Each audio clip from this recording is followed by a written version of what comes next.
Welcome back to are के Sneha world. आज हम सुनेंगे महाशिवरात्रि की व्रत कथा।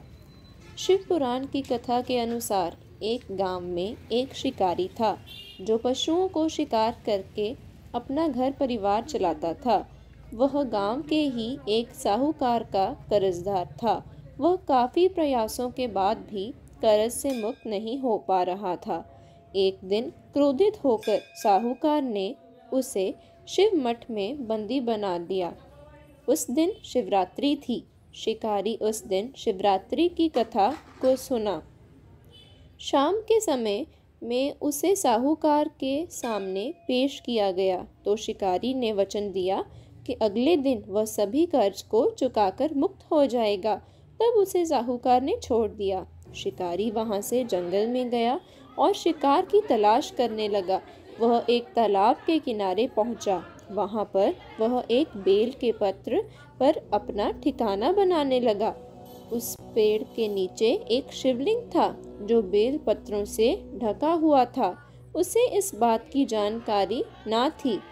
बेल पत्र बेल वृक्ष की टहनियों को तोड़कर वह नीचे फेंकता गया और बेलपत्र उस शिवलिंग पर गिरते गए। वह भूख प्यास व्याकुल था। अनजाने में उससे शिव पूजा हो गई। दोपहर तक वह भूखा ही रहा।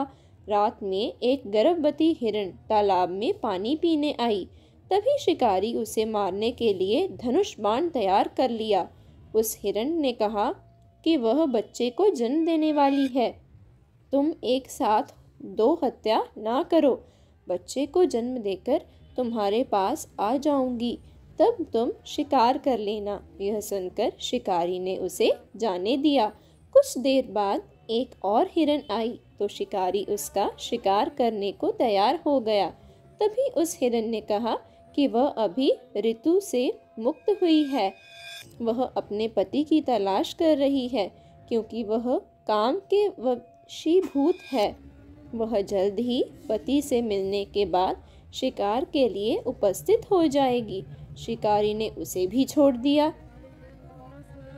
देर रात एक हिरण अपने बच्चों के साथ उस तालाब के पास आई। शिकार एक साथ कई शिकार देखकर खुश हो गया। वह शिकार करने के लिए तैयार हो गया। तभी उस हिरण ने कहा कि वे अपने बच्चों के साथ इनके पिता की तलाश कर रही है। जैसे ही वो मिल जाएंगे तो वह शिकार के लिए आ जाएगी। इस बार शिकारी उन्हें छोड़ना नहीं चाहता था, लेकिन उस हिरण ने शिकारी को उसके बच्चों का हवाला दिया तो उसने उसे जाने दिया। अब शिकारी बेल वृक्ष पर बैठकर बेल पत्र तोड़कर नीचे फेंकता जा रहा था। अब सुबह होने ही वाली थी। तभी वहां एक हिरण आया। शिकार उसे मारने के लिए तैयार था, लेकिन हिरण ने कहा कि इससे पहले 3 हिरण और उनके बच्चों को तुमने मारा है तो उसे भी मार दो, क्योंकि उनका वियोग सहन नहीं होगा। यदि उनको जीवन दान दिया है तो उसे भी छोड़ दो। परिवार से मिलकर तुम्हारे समक्ष उपस्थित हो जाऊंगा। रात्रि जागरण और अनजाने में बेलपत्र से शिवलिंग की पूजा के प्रभाव से शिकारी दयालु हो गया था। उसने हिरण को भी जाने दिया। उसके मन में भक्ति की भावना प्रकट हो गई और वह पुराने कर्मों को सोचकर पश्चाताप करने लगा। तभी उसने देखा कि हिरण का पूरा परिवार शिकार के लिए उसके पास आ गया। यह देखकर वह और करुणामय हो गया और रोने लगा। उस शिकारी ने हिरण परिवार को जीवन दान दे दिया और स्वयं हिंसा को छोड़कर दया के मार्ग पर चलने लगा। शिव कृपा से वह शिकारी तथा हिरण का परिवार मोक्ष को प्राप्त हुआ।